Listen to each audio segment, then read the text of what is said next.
The District of Columbia is now the capital of creativity.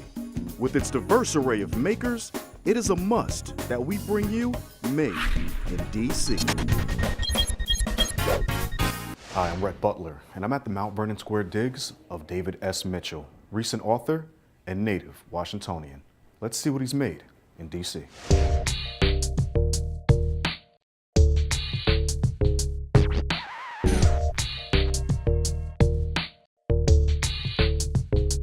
Rhett Butler again, and I have a special treat for you today. I'm in the private literary workshop, so to speak, in Mount Vernon Square of none other than a true Washingtonian, David S. Mitchell. David, thanks for letting me in. It feels very intimate in here. You know, I understand I'm a writer / journalist, so I totally understand what it means to have creative private space. I want to talk about We Hold These Truths. And so I went down to North Carolina to work on this U.S. Senate race, African-American candidate named Ken Lewis, to test what we call the Obama thesis, which at the time was that this changes everything, right? It's race, politics, black, white, we'll all look at candidates that are minorities and women differently. And what we found in that race is that the pushback to progress wasn't just coming from conservatives, it was coming from a lot of African Americans who kind of reverted back to the old way of thinking. There's this kind of equation that we hear about in the South that electoral success down there depends on this equation. It's black votes, good old boy money, and Scot-Irish politicians. Nowhere in that equation do you see black candidates.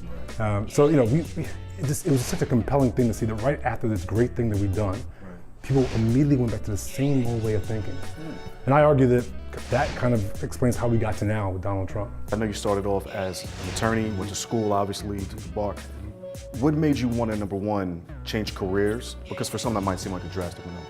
You know, people ask me if I, took any courses in college, or no, I never took a course in writing. I was a history major, so I wrote a bunch, and I really enjoyed kind of some of the flowery aspects of writing history.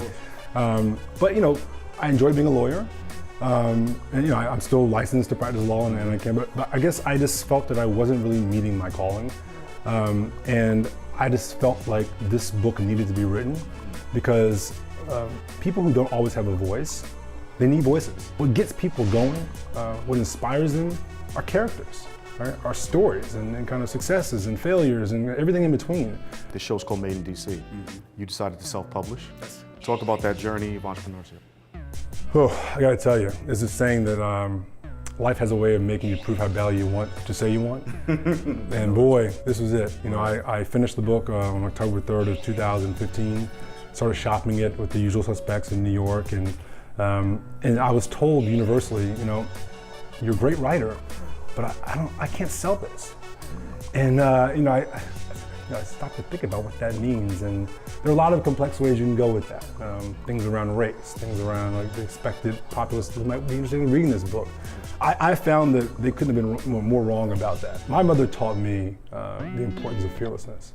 The importance of not giving up on your dreams because it's hard. When things are hard, that means you're doing something good, right? If it's not hard, then why are you doing it? And it's no, no, no, no, no until that one yes. And you can't give up until you get to that one yes. Yeah. You guys need to say yes to this book. Please do. We Hold These Truths. They can find it at Busboys and online. I'm sure Amazon, well. Right, is there a website? Yes, two websites.